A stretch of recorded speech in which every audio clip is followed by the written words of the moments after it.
Hola, YouTubers. Hoy vamos a rendir homenaje a un actor verdaderamente excepcional por diferentes motivos. Fue muy famoso, aunque en realidad su fama se debe a media docena de películas. El resto han pasado inadvertidas a lo largo de la historia.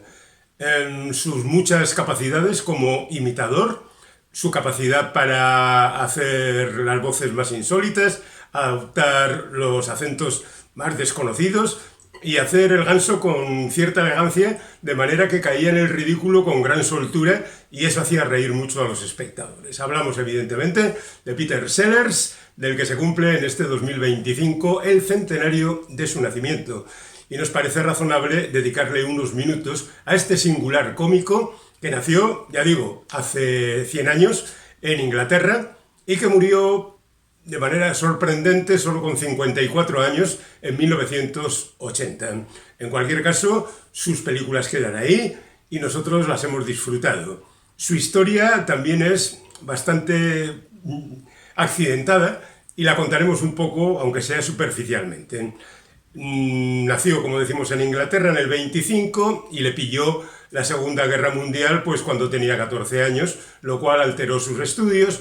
El chaval tuvo que reconvertirse de alguna manera, había que conseguir dinero, se metió en un teatro, primero como portero, luego como acomodador, después como el chico de los recados y más tarde incluso le dejaron interpretar algún papelito. Y la radio, que por aquel entonces estaba muy vigente, descubrió pronto esas capacidades que decíamos que consistían en imitar a todo el mundo y hacer cosas con la voz que eran absolutamente insólitas. Y eso luego se trasladaría también a su carrera cinematográfica. Pero bueno, digamos que su primera experiencia cinematográfica fue como doblador, curiosamente como doblador de un personaje chino, Lu Chung, en la película La Rosa Negra, una película de aventuras que estaba protagonizada por Tyrone Power y Orson Welles, que más tarde se cruzaría en su camino, y que, bueno, le sirvió como experiencia.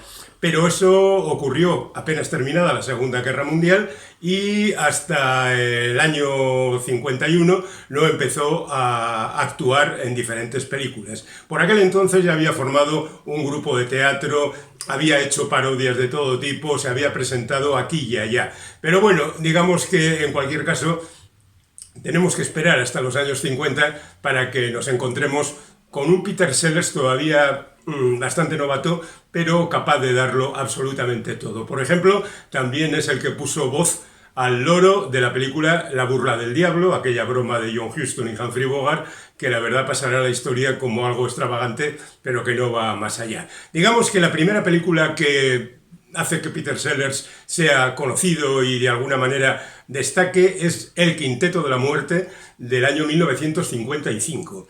Está protagonizada por un quinteto donde están Alec Guinness y Herbert Lom, que más tarde estará también con Peter Sellers en la serie de La Pantera Rosa, y por otros a estas alturas desconocidos como Cecil Parker, que por aquel entonces eran actores conocidos. Y es una historia que, aunque no hayáis visto esta película, quizá habéis visto la versión que hicieron los hermanos Coen con el título de Lady Killers, que por cierto era el título original de la película y luego en castellano se tituló El Quinteto de la Muerte. La historia de 5 ladrones que se alojan en casa de una viejecita encantadora, que bueno, no os contaré qué es lo que ocurre, pero la verdad es que esa película del 55 de Alexander McKendrick es infinitamente superior a lo de los hermanos Coen y eso ya es exagerar. Bueno, en cualquier caso, el bueno de Peter Sellers ya ha conseguido la entrada por la puerta grande en el cine y a partir de ahí pues aparece en diferentes películas como El hombre que nunca existió, donde ponía voz al mismísimo Churchill, un montón de films que verdaderamente no son recordados entre nosotros, pero que de alguna manera van consolidando su capacidad para hacer películas. Ya en el año 58 hace una película que le permite interpretar 3 papeles, algo que después se repetirá hasta la saciedad. De hecho, hay un montón de películas donde él interpreta 2, 3 papeles y lo consigue con gran entusiasmo y con un gran aplauso. Y después le permitirá hacer, por ejemplo, Teléfono Rojo, Volamos hacia Moscú, con 3 personajes diferentes. De esta temporada, pues destacaremos El pequeño gigante, que es una película protagonizada por Ross Tamblyn, cuando era todavía un niño, pero ya bailaba de manera verdaderamente excepcional. Bueno, un niño no tanto, que ya estaba en Sansón y Dalila en el año 50. Peter Sellers hacía un papel interesante y después otra película del año 60, La millonaria, protagonizada por Sofía Loren. Ahí hay rumores de todo tipo acerca de un affair amoroso entre Sofía y Peter Sellers, pero nadie lo ha confirmado. La propia Sofía podría confirmarlo todavía, pero bueno, en cualquier caso, ahí queda para la historia. Y después aparece Lolita. Aparece Stanley Kubrick en la carrera de Peter Sellers, que es muy importante. Kubrick hace Lolita y le da a Peter Sellers el papel, digamos, más desagradable en una película que está llena de personajes desagradables.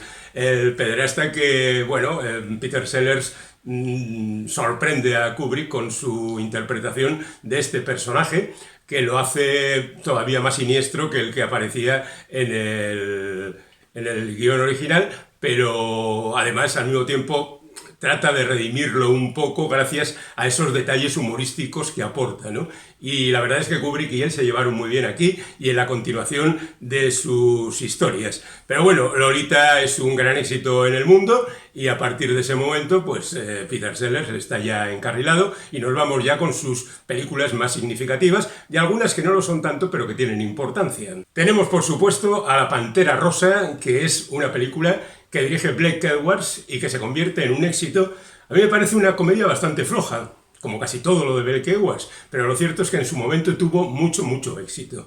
Estaba protagonizada por David Niven, que hacía de un ladrón de altos vuelos, y aparecían por allí diferentes actrices y actores bastante famosos para la época y que, bueno, de alguna manera daban un poco de brillo a la película. Y ahí estaba Peter Sellers interpretando a un personaje, un inspector de policía francés, lo cual le permitía poner acento francés y que era definitivamente torpe y un auténtico desastre. La verdad es que se comió la película y que los espectadores la recuerdan fundamentalmente por su personaje.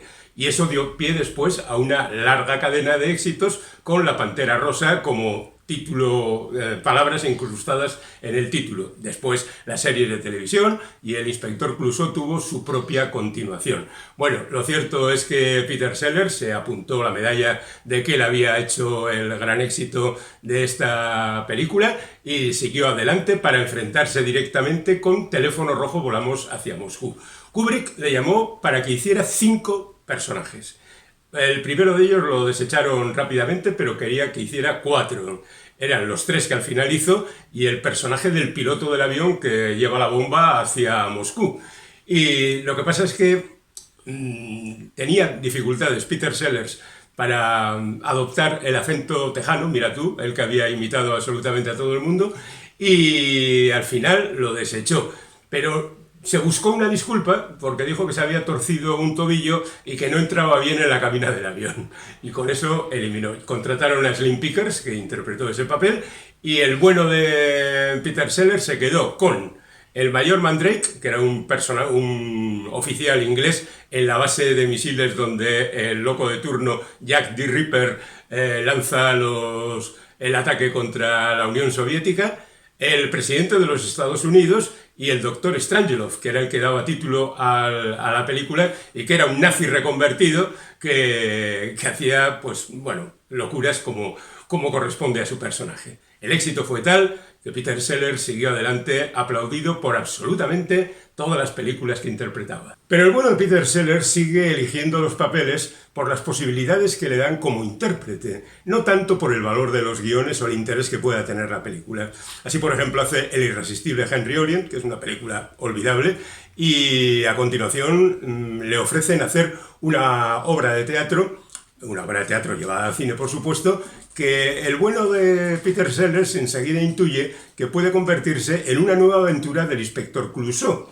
De hecho, consiguió que echaran al director que estaba previsto para ello, llamó a Blake Edwards y aunque habían tenido sus más y sus menos, lo cierto es que Blake Edwards aceptó y llegó a dirigir la película. La película se tituló en original Un disparo en la oscuridad y entre nosotros se tituló El nuevo caso del Inspector Clouseau, lo cual demuestra la importancia que ya había conseguido el personaje en su primera película. La película fue otro éxito rotundo, ahondó en las diferencias entre Peter Sellers y Blake Edwards y le permitió a este pues hacer otro montón de películas, porque por aquel entonces Edwards todavía no había definido muy bien su carrera, venía a hacer thrillers y de cosas como Días de vino y rosas, pero bueno, así encauzó su camino hacia la comedia. Después de esto, bueno, pues hizo una nueva versión de Canción de Navidad de Charles Dickens, ¿Qué tal Pussycat?, que era una película donde se juntó con Peter O'Toole con guión de Woody Allen. Era una cosa un poco tonta, muy de los 60, un poco psicodélica y que, bueno, pasa a la historia casi más por la canción de Tom Jones que por la película en sí. La caja de las sorpresas, que es una adaptación de Robert Louis Stevenson, que está bien, se disfruta. Una película que a mí me parece espantosa, que es Tras la pista del zorro, dirigida por Vittorio De Sica y que, bueno, pues la verdad me parece una comedia fatal, pero el bueno de Peter Sellers se entusiasmó con ella. Eso sí, acabó, como casi siempre, a gorrazos con De Sica y además vivió la experiencia de ser expulsado de un rodaje como fue Bésame tonto de Billy Wilder, que incluía en el reparto a Kim Novak y a Dean Martin y a Peter Sellers, que hacía el tercer personaje, el que después hizo Ray Walston. Bueno, pues aquí Sellers se puso tan insoportable que Billy Wilder, que como sabéis es un tío muy sarcástico, lo expulsó de malas maneras del plató y él llamó a Walston para que le sustituyera. Y la película, pues curiosamente, tuvo una especie de maldición. Es muy aplaudida como buena película, pero no caló en la aceptación del público. Bueno, después de esto llegaría Su rey de corazones en Alicia en el País de las Maravillas, El magnífico Bobo, que es una película de Robert Parris que fue un auténtico desastre y que al propio Sellers le enfrentó con su segunda esposa, Britt Ekland, con la que interpretaba el papel y que tuvieron discusiones incluso en el plató. Para entonces la fama de Peter Sellers como individuo conflictivo se había extendido bastante y bueno, pues incluso esas discusiones familiares llegaron a conocimiento general.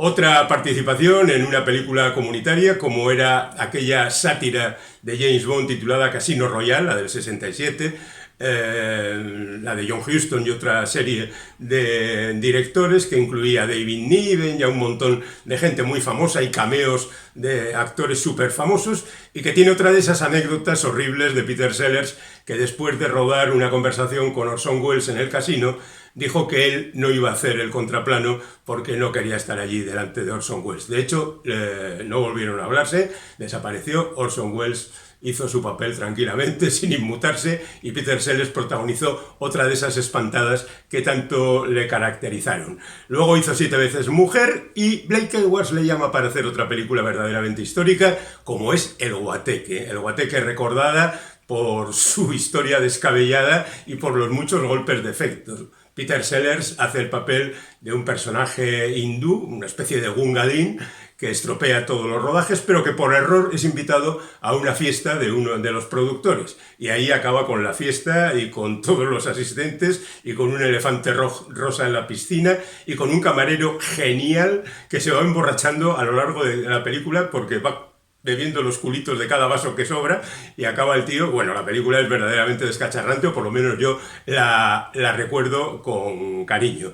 Después de eso, pues hace películas raras como Si quieres ser millonario no malgastes el tiempo trabajando, con Ringo Starr, que yo creo que es una película que deberíamos revisitarla de nuevo porque me parece mejor de lo que en su momento fue juzgada. El optimista, bueno, hasta Camas blandas, batallas duras. Como veis, películas que no van a ningún sitio, ¿no? Amor a la inglesa, que viene a ser una especie como de exculpación por el papel de pederasta de Lolita, con Sidney Cusack como protagonista, y así hasta el año 75, en que protagoniza El regreso de la Pantera Rosa, porque ya ve que su carrera no va bien y que necesita volver al inspector Clouseau, que ya había adoptado en la película anterior al personaje de Sato, ese ayudante con el que pelea artes marciales, o el inspector protagonizado por Herbert Lom, y que vuelve a tener éxito, quizá no tanto como las anteriores, pero bueno, ahí está. De hecho, hace esa y su continuación,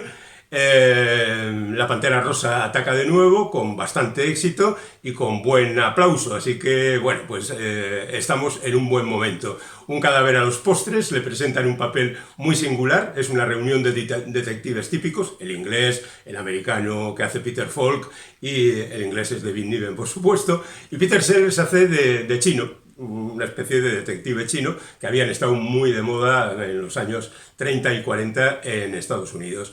Además de esto, pues decide hacer el estrafalario Prisionero de Zenda, que es una versión del Prisionero de Zenda donde ya sabéis, supongo, que son dos personajes iguales, los protagonistas, uno es un príncipe y otro es un turista, que como al príncipe quieren matarlo, el turista ocupa su lugar. Bueno, pues hizo esta película y esto le sirvió para hacer la que después sería su última película con el mismo director, Richard Quine, el diabólico plan del Dr. Fu Manchu, donde hacía otra vez de chino. Pero todas estas interpretaciones, pues la verdad es que no llevaban a ninguna parte, no era más que acumular filmografía, se veían, no pasaba nada, vale, bien, hasta ahí. Pero afortunadamente, y para cerrar su trayectoria, pudo hacer una película titulada Bienvenido Mr. Chance, que se convirtió en un auténtico fenómeno en su momento. Y todavía, vista hoy, yo creo que es una película muy interesante. Peter Sellers interpreta a un jardinero que es un poco borderline y se pasa el día viendo la televisión. Y entonces ve la televisión y va asumiendo las frases que se dicen en la televisión. Y un buen día, el jardinero que trabaja en la Casa Blanca habla con alguien y le suelta una de las frases de la televisión. Y ese alguien entiende que le está dando una opinión sobre política y al final acaba convertido en un consejero del presidente de los Estados Unidos gracias a sus interpretaciones de lo que está viendo en la televisión. La verdad es que la película está muy bien y es verdaderamente un broche de oro a la carrera de Peter Sellers. Incluso todavía hay otra película más, la última de La Pantera Rosa, porque los productores querían otra película y le pidieron a Edwards que hiciera otra película con otro actor, después de muerto ya Peter Sellers. Y él dijo que no, pero que tenía montones de material que había sobrado de las películas anteriores y que iba a utilizarlo para hacer ese montaje. La película fue un desastre, porque era una película inconexa, sin ningún sentido, y sobre todo porque todo el mundo sabía cómo se había hecho y que Peter Sellers había muerto ya y no había podido protagonizar esta película. Pero bueno, otro detalle más en la extravagante vida de este hombre, que nació hace 100 años y que nos ha dejado unas cuantas películas para que podamos disfrutar de ellas, de algunas de ellas, y bueno, pasar un rato más o menos entretenido viendo las otras.